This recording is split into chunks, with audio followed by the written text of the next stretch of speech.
Okay, let's continue on with chapter 2. You have taken a quiz on chapter 2, but we have not actually talked about it as a class. So let's start with the first question I have for you, which is, what do you know about the stable buck? His name is Crooks. A few things we do know about him is that that the boss likes to give him hell, which is not positive. That's not a positive thing. That means that he's essentially the scapegoat for everything that goes wrong. If the owner of the ranch is upset for any reason, Crooks usually gets the worst of it. Now, whether that's verbal abuse or physical abuse, we don't totally know, but gives him hell is not a good thing. Okay.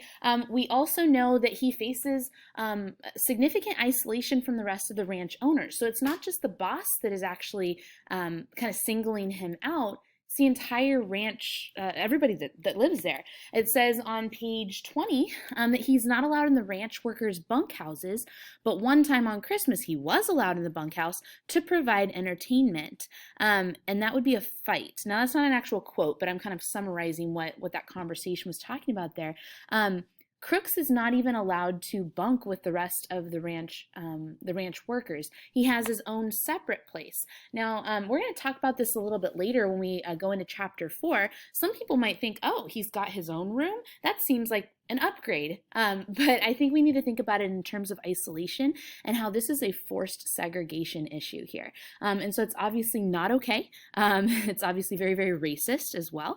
And I really, really hate that part where it talks about on Christmas, that was the one time he was allowed in the bunkhouse, which sounds so nice, except the whole purpose for him being there was to provide entertainment. And there was a fight involved. And so essentially he was looked down upon and kind of isolated as less than human, right? He is a source of entertainment, not necessarily a person with dignity or pride.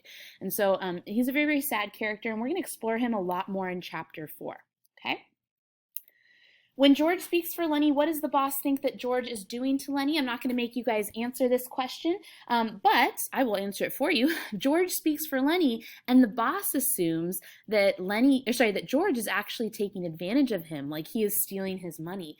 So he kind of got the sense that Lenny was not very, very intelligent right away. And so when George wouldn't allow Lenny to talk, it made it seem like George was, taking advantage of Lenny's large physique for work, and then that George would actually take the money. That's obviously not the case, and we know that that George was really just looking out for Lenny, but that was the boss's assumption. Okay, what do we know about the boss's son, Curley? Okay, so first we know that he likes to fight and he likes to box. He is eager to get into physical altercations with people. He does not shy away from those.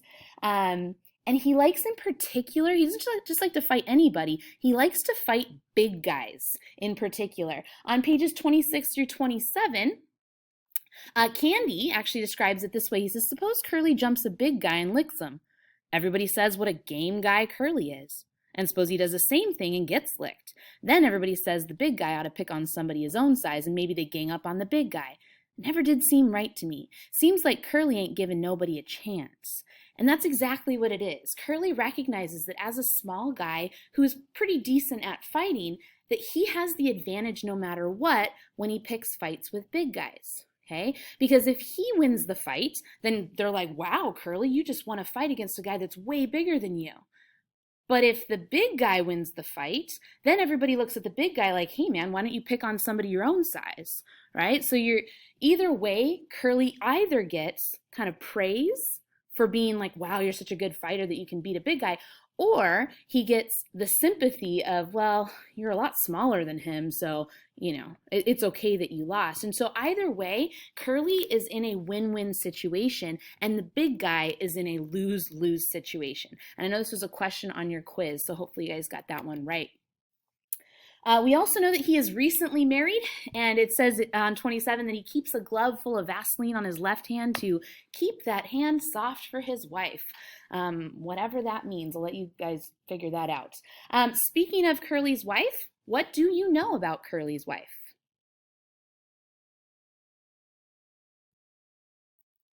On page 28, Curly's wife is described as purty, but she got the eye. According to Candy, she is a tart, which again, this was also a question on your quiz. What does it mean that he calls her a tart? That basically means that she's a flirtatious woman. When it says she got the eye, it means she's always kind of searching around for someone to flirt with so that she can get that kind of praise and admiration for her beauty.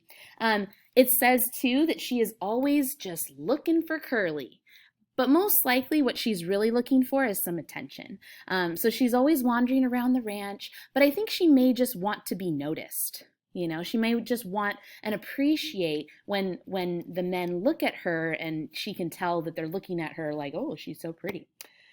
On page 32, George uses some strong language to talk about Curly's wife, and I'm going to go ahead and just read that. So if you've got your headphones on, that's great. If not, maybe turn the volume down so that your parents don't think I'm crazy here. But I'm going to go ahead and read it because this is what George says to Lenny about her. He says, "Don't you even take a look at that bitch. I don't care what she says and what she does. I seen 'em poison before, but I never seen no piece of jailbait worse than her." So it's clear from what George says about her that he thinks very, very lowly of her. It's also clear that he is aware that she's looking for attention and that she enjoys that attention. So notice too that he doesn't give her the benefit of the doubt, not even for a second. Now maybe that's because he wants to protect Lenny in particular, especially with Lenny's history of touching a woman's dress. But it's just interesting that nobody seems to really buy into her attention-seeking ways. Everyone seems to steer clear of her. And he uses a really strong word for her, one that I'm not a big fan of, especially when talking about women, the B word. And so just pay attention to that. Next one, what do we know about Slim?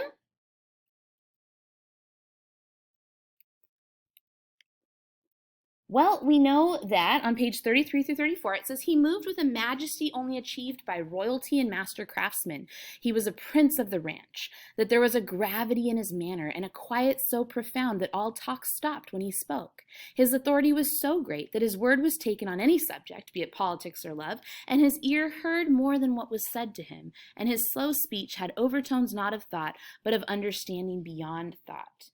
So Slim is definitely a leader on this ranch. The men respect him. The men listen to him. It says that his authority was so great that his word was taken on any subject.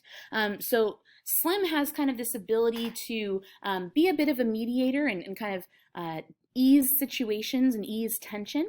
I also like that it says his ear heard more than what was said to him. I think that's important. I think that he has a special kind of ability to be in tune with what people are trying to say, not just with what they actually say.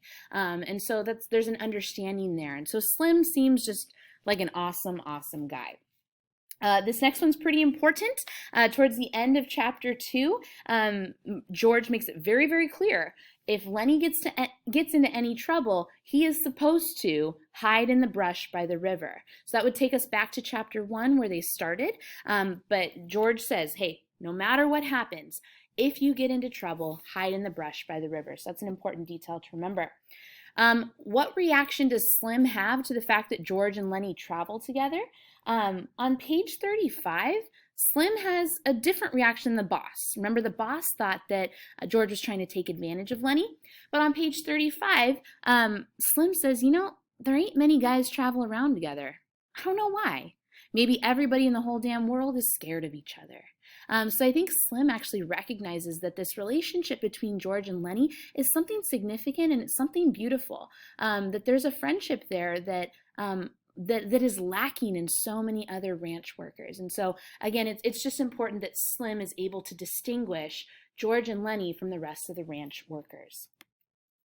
And then the last one about chapter 2 has to do with dogs. Okay, so dogs become kind of important in chapter 2. And you guys know me, I adore dogs. Anytime I can put a picture of a dog up there, I will. But starting with, Candy has a dog. Okay, yay, that's awesome. On page 36, though, Carlson actually wants Candy to shoot his dog because it is so old he can't hardly walk. He stinks like hell too, got no teeth, he's damn near blind, he can't eat, Candy feeds him milk, he can't chew nothing else. Okay?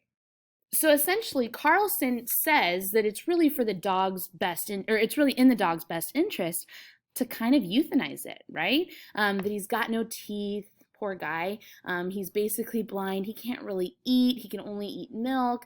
And so, Carlson kind of plays on this whole, well, it's really for the dog's own good.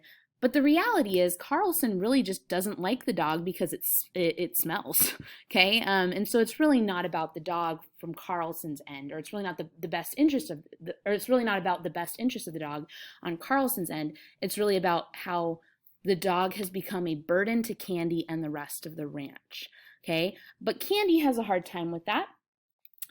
Carlson actually suggests, because he knows that this would be difficult for Candy, Carlson suggests that Candy shoot his dog and then get a new puppy from Slim's dog's litter. So Slim's dog is having puppies.